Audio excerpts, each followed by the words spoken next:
Hey guys, Brad Danger here, and there's a very specific kind of relief that only comes from dodging a bullet that you didn't even know was being fired at you. That's what I felt the second the new X5 dropped. Not disappointment, not anger, relief. The kind of relief that you feel when you checked your bank account after a wild weekend and it's somehow fine. I bought a G05 40i M Sport back in 2022, and for 3 years I have occasionally wondered if I got it too early, if some future version was coming to make mine look like a flip phone next to an iPhone.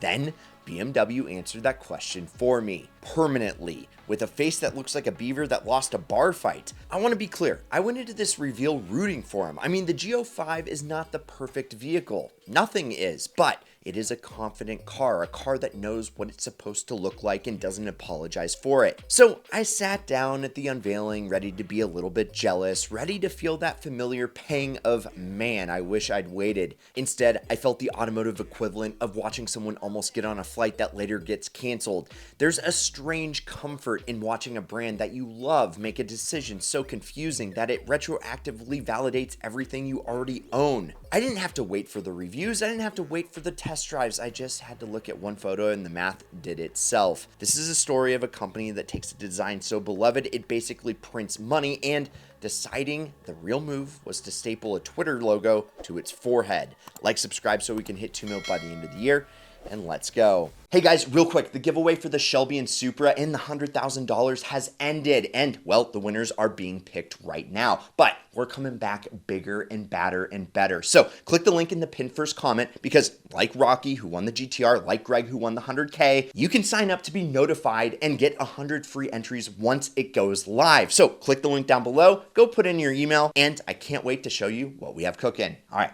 back to the show. Yes, today we are going through every single decision BMW made on its new X5 that nobody asked for, ranking the damage and figuring out exactly why an entire owner's community looks at this thing in unison and reach for their wallets to buy the old one before it disappears. By the end of this, you'll totally understand why I'm going to go hug the wheel of my G05 because, well, I'm weird and I just love it, and it just survived war. Okay. Let's all start with the headlights, because BMW certainly did. Somebody in Munich looked at a perfectly good circular daytime running light, a shape that has worked since the dawn of the automobile, and said, what if we made it an X? Not a stylized X, an actual letter X sitting where the eye should be. Like the car just lost a round of Looney Tunes. I mean, in cartoons, when the character takes a frying pan to the face, you know they're done because the eyes turn into X's. BMW built that into the front fascia on purpose. This isn't a headlight, it's a death certificate with a charging port. And yeah, apparently you can option one of the X's off in a singular bar, which is an engineering equivalent of admitting the joke wasn't funny and trying to take it back mid-laughs. So if you want to find one of these cars cheap once they hit the used market in a few years, or honestly, if you want to track down a clean G05 like mine before the good ones disappear, there's an Auto Tempest link in the pinned first comment that searches every site at once so you're not refreshing 5 tabs at 1 a.m. like a maniac. Next up, the grille. Now the G80 grille, that was bad. For generations though, the kidney grille had presence on the X5. It said something. It was the one part of a BMW that you could spot from 3 cars back in a parking lot. Now it's been pinched down into 2 narrow slits stacked over a set of buck teeth, and the whole front end reads less like a luxury SUV and more like a rodent that's surprised to see ya. People keep calling it the beaver look, and honestly, the beaver should just be offended by the comparison. I mean, a beaver at least builds something useful with those teeth. This thing just sits in your driveway looking startled. And the part that really stings is that the old grille wasn't broken. It had grown over the years. Sure, some generations leaned bigger than others, but it always had weight to it. A sense that the front of the car was doing something. This new shape looks like it got nervous in front of a crowd and shrank. Then there is the split gate, and this one actually hurts my little heart. The 2-piece tailgate wasn't a gimmick. It was the single most useful piece of the design on the entire vehicle. You drop the bottom half, you sit on it, you tie your shoes, you load groceries without swinging a giant door into a guy parked next to you. It's just gone. Gone. Replaced with one big slab, because apparently a feature people loved for 2 decades was something that was holding back progress. Somewhere there's a product manager who put remove split tailgate on a slide as an innovation, and somewhere there's a focus group that BMW is pretending agreed with him.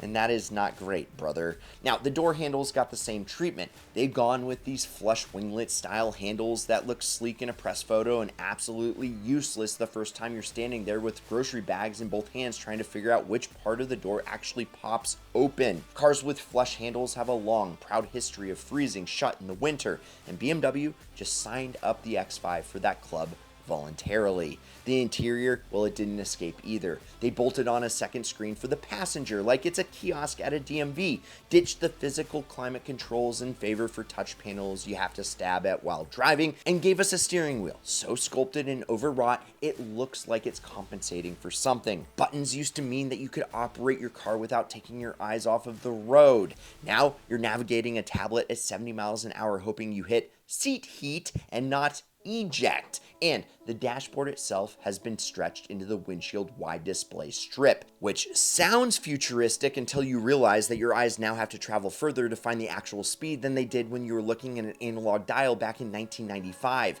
And on top of that, how much is that windshield even going to cost to replace? I don't want any rock chips. I don't want to find out. And somebody in a boardroom, somebody decided the move that ties it all together is hands-free highway driving, where the car changes lanes because you looked at the mirror, which sounds futuristic until you remember that's also just a description of what your eyes already do, except now a computer is grading you on it. Here's the thing that absolutely gets me. None of these are small misses. This is what happens when a design team optimizes for a market on the other side of the planet and forgets the customer who built the badge's reputation in the first place. The narrow grille, the illuminated logo, the gimmick lighting, all of it tracks a trend line that has nothing to do with the driver in Ohio who just wants buttons that work and a tailgate that splits. You can totally feel a vehicle that gets designed by committee, and you can especially feel it when that committee is chasing a sales chart instead of a driving experience, which goes totally against the slogan for BMW. Now, I gotta give credit where credit is due. I mean, the battery numbers on the iX5 are legitimately impressive. North of 500 miles of range with charging speeds that make the current EV crop look like they're plugged into a potato. But, I mean, honestly, the iX5 kind of just looks like the iX3,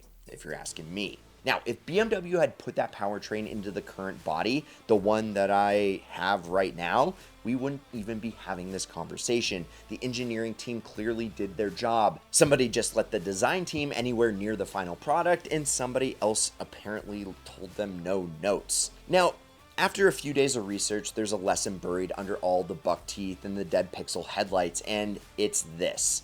The things people love about a product are rarely the loud features. Nobody bought an X5 because of a panoramic screen. They bought it because of the tailgate, which did something clever, because the grille looked like it had been carved instead of printed, because the whole thing felt like it knew what it was. The moment you chase a new market hard enough to abandon the customer who's already loyal to you, you don't gain a new fan base, you just confuse the one you had. My G05, well, it's not going anywhere. It's actually probably going up in value right now. Not because I'm stubborn, but because BMW just spent a global reveal explaining in incredible detail exactly what they think that they can get away with removing. A few-year-old BMW X5 40i M Sport is sitting around $47,000 to $50,000 right now against $61,000 or so original sticker, and as of this week, yes, that depreciation curve just became the best argument for buying one I could ever make for you. Sometimes the smartest car purchase isn't the new one. Sometimes it's just refusing to let go of the old one while everybody else figures out what they actually wanted. I'll probably drive this G05 long after the new one hits driveways and gets its first round of owner complaints, the same way every redesign does.